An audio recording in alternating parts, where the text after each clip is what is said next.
Olá, mais um Mundo UFG está começando e o estado de Goiás recebeu mais de 69 mil novas vacinas Coronavac na terça. O grupo que será vacinado com elas é ainda de idosos. Cada município vai avançando na faixa etária, dos mais velhos para os mais novos.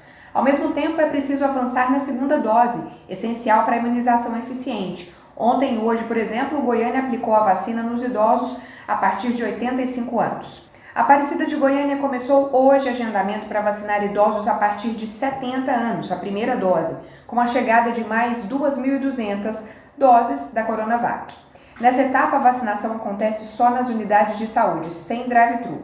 O agendamento é feito pelo aplicativo Saúde Aparecida ou no site aparecida.go.gov.br.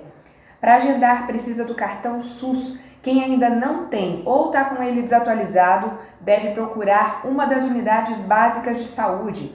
E quem já se vacinou precisa receber a segunda dose em no máximo 28 dias depois. Para isso, também é preciso agendar no aplicativo de Saúde Aparecida. Saber quem já se vacinou contra a Covid-19 é essencial para entender a velocidade da vacinação e a que grupos ela já chegou.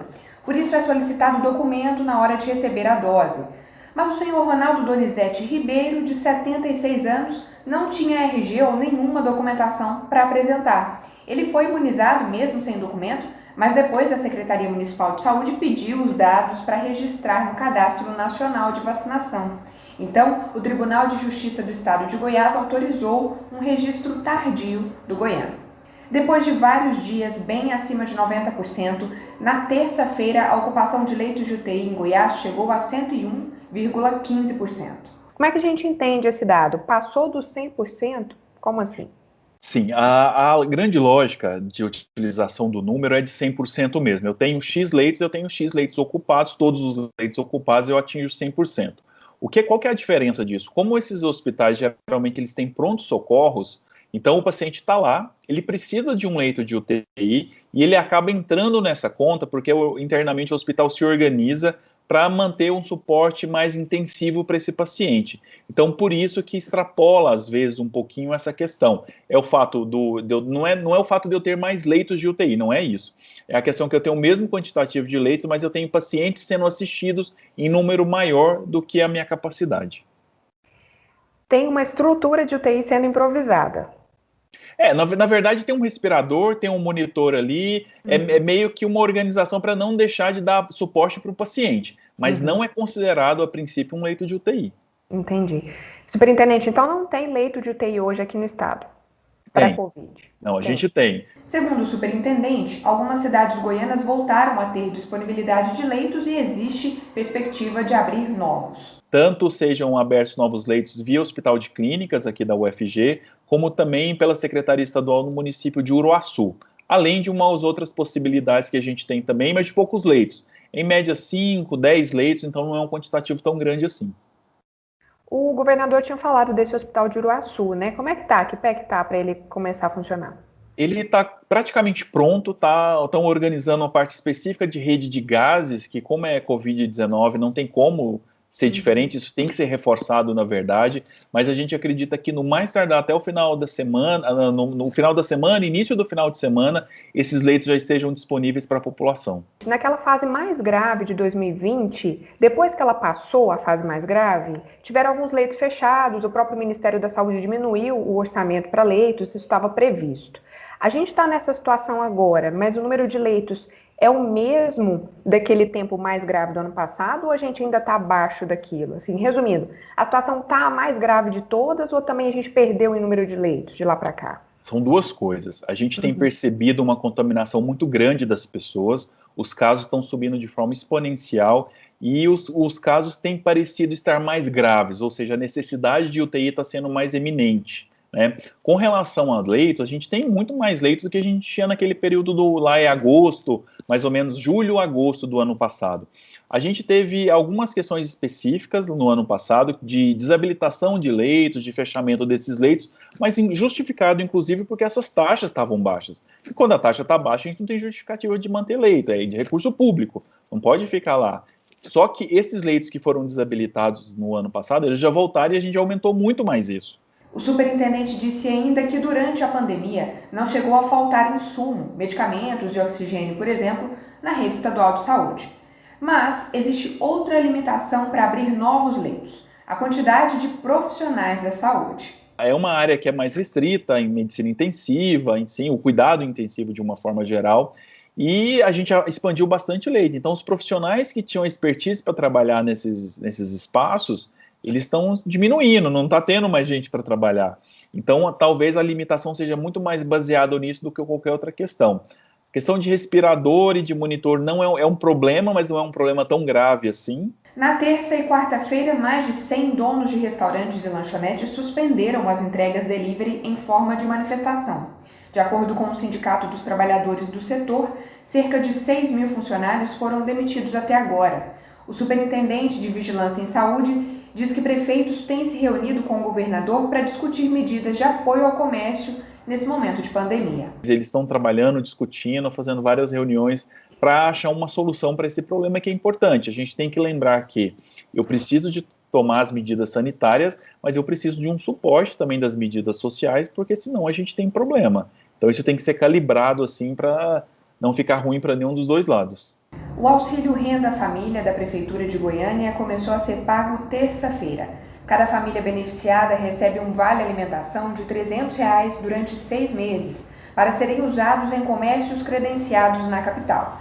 Pode solicitar o auxílio quem tem a partir de 18 anos, que esteja sem emprego com carteira assinada e que more em um imóvel com valor venal de até R$ 100 mil. Quem recebe o Bolsa Família também pode solicitar o benefício e o cadastro é feito online ou por agendamento. Todas as informações estão em goiania.go.gov.br/Renda Família. A gente vai para um intervalo bem rápido e já volta.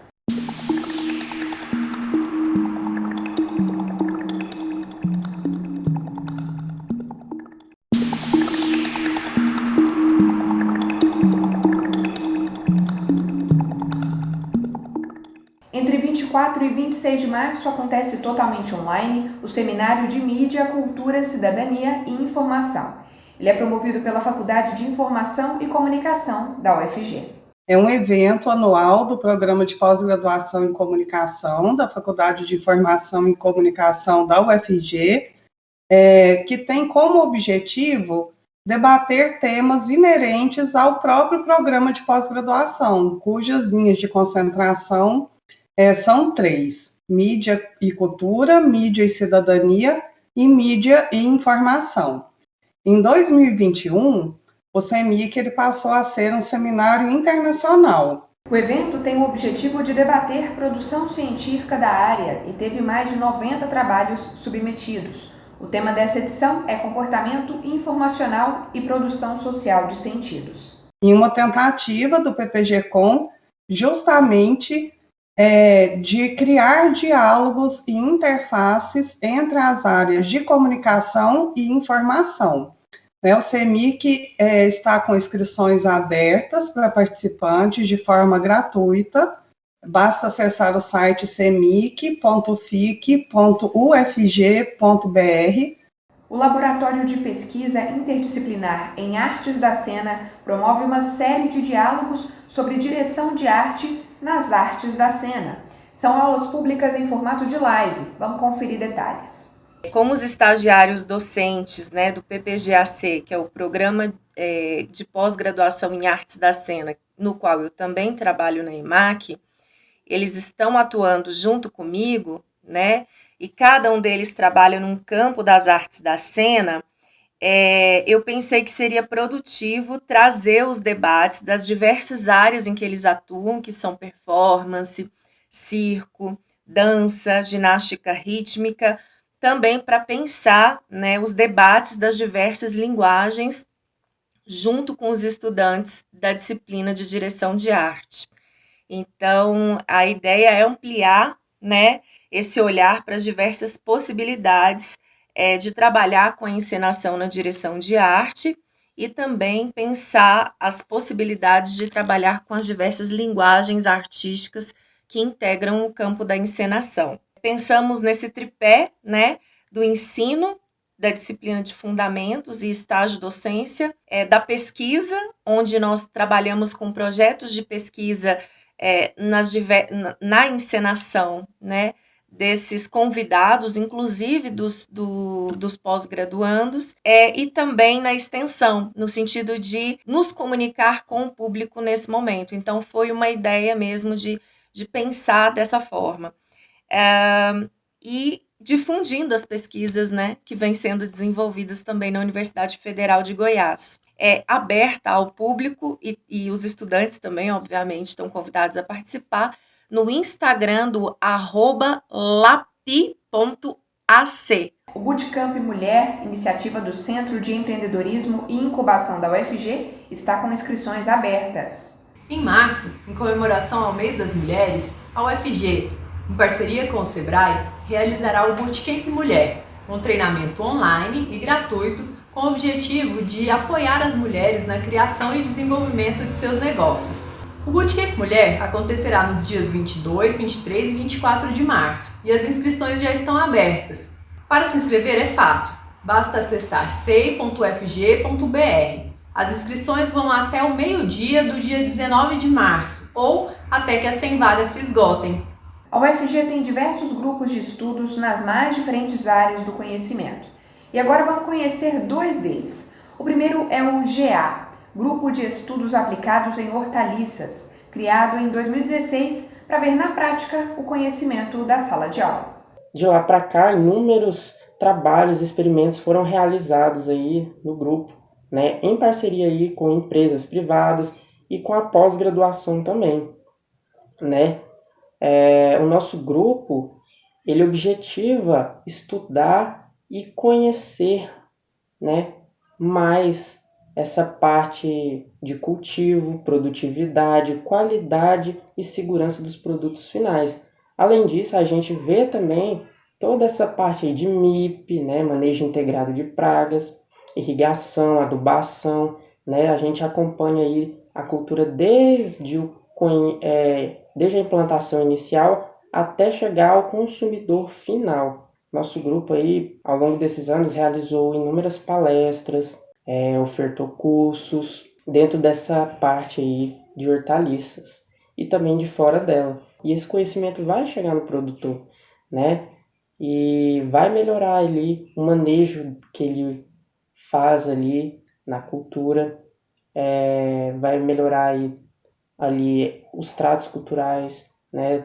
Todos os manejos, né, de adubação, irrigação, controle de pragas, né? Esse produtor vai conseguir estar usando os recursos que ele tem de uma melhor forma, de uma forma mais eficiente e sustentável. E o GTEP é o Grupo de Estudos em Teriogenologia e Pediatria de Pequenos Animais. O GTEP, ele surgiu em junho de 2020 da necessidade dos alunos matriculados no curso de Medicina Veterinária da Escola de Veterinária e Zootecnia em entender mais sobre os processos de reprodução, neonatologia e pediatria de cães e gatos. Atualmente, devido à pandemia, os encontros estão sendo realizados de forma virtual e estão convidados a participar estudantes de medicina veterinária ou profissionais já graduados que tenham interesse na área.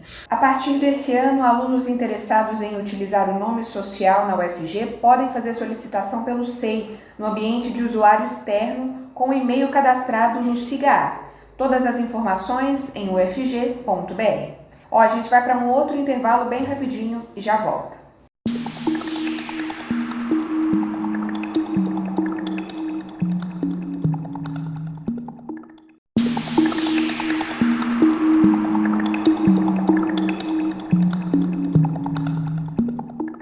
O preço do etanol subiu.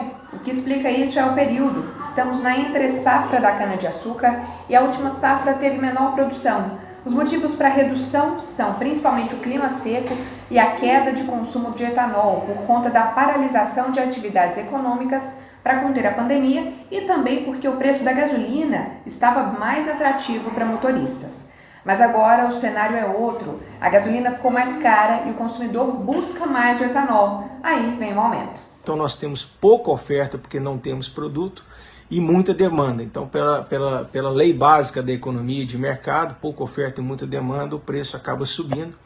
A normalização da oferta ela só vai ocorrer com o início da safra, que deve ocorrer agora no mês de abril. Com relação à questão da demanda, Precisamos ver se haverá alguma medida com relação ao preço da gasolina, como o governo tem alertado, e também como será o comportamento do consumo devido a essas medidas de isolamento que estão sendo anunciadas, não só no estado de Goiás, mas em outros estados. Por enquanto, não houve redução de consumo, então isso explica esses preços que estão altos aí na bomba, como eu falei. A partir de 23 de março, você confere aqui na TV UFG a série Mergulho, que fala sobre o esporte paralímpico no país. Em 25 episódios, vamos conhecer mais de 80 pessoas de 9 cidades brasileiras que contam histórias de vida e a relação com o esporte. Então, a gente foi para os locais de treino, né? Mas esses atletas, eles contam muito, né? E é muito rico, porque eles contam como eles chegaram até esse lugar, né? Até esse espaço, até esse papel como atleta, né? Então, eles contam como foi o acidente deles, né? O que aconteceu, se é o caso, né? Se é um caso de acidente, e o que os levou para o esporte e o que os faz permanecer no esporte, né? E o que é mais bonito, né, de tudo isso? A mudança da visão da sociedade, da visão deles próprios, né, sobre o que é ser uma pessoa com deficiência. A produção é resultado de uma parceria entre a Universidade Federal de Goiás, Universidade Estadual de Goiás e o Comitê Paralímpico Brasileiro, com o financiamento do Ministério da Cidadania. Mais da metade da equipe de monitores é formada por pessoas com deficiência e atletas paralímpicos. Segundo o projeto de pesquisa da UFG que gerou a série, divulgar o trabalho desses atletas é importante porque a mídia brasileira e mundial fala muito mais do esporte olímpico do que do paralímpico.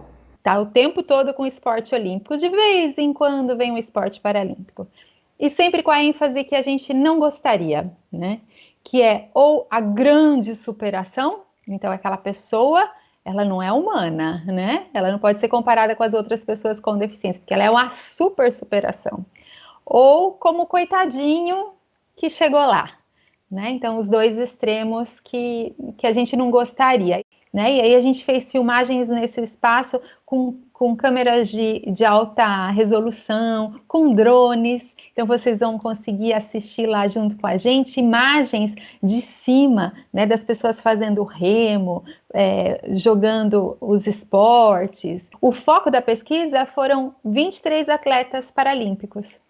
Mas quando a gente chegava nos espaços, tinha a mãe com o olho cheio de lágrimas, vendo o menino jogar. A gente falou, não, vamos para cá. O treinador gritando, empolgando, sofrendo com a falta de materiais. E aí a gente falou, não, vamos trazer toda essa dimensão para o programa. E o que você pode contar um pouquinho da nossa região, professora? Vocês ouviram também pessoas aqui de Goiás, do Centro-Oeste? Qual que é o cenário aqui do esporte paralímpico? Nós ouvimos pessoas do Centro-Oeste, principalmente de Brasília, né? Do Distrito Federal. Mas se a gente falando de Goiás, poucas pessoas sabem, mas boa parte das atletas do vôlei sentado, da Seleção Brasileira de Paralímpica, são de Goiânia, são de Goiás. E o técnico da Seleção Brasileira de Vôlei Sentado é o professor Guedes, José Guedes, que estará com a gente no lançamento, né, do programa, então não percam, uma pessoa maravilhosa. O programa é acessível, tem libras, linguagem brasileira de sinais, audiodescrição e legenda. O lançamento de Mergulho é dia 22 de março, 5h30 da tarde, no Conexões Especial. A série começa a ser exibida aqui na TV UFG, dia 24. Os programas serão exibidos a partir do dia 24 de março de 2021, tá chegando, e serão exibidos nas quartas-feiras às 17h30 e reprisados nos sábados às 9 horas da manhã. Então não tem desculpa de perder. Cada um dos programas vai apresentar um ou mais dos 22 esportes paralímpicos que estarão agora no meio do ano, se a pandemia deixar, em Tóquio, né, nas Paralimpíadas de Tóquio. O programa Mergulho também será exibido por TVs universitárias de todo o Brasil e outros canais parceiros. O Mundo UFG fica por aqui, muito obrigada pela companhia, se cuide e até a próxima.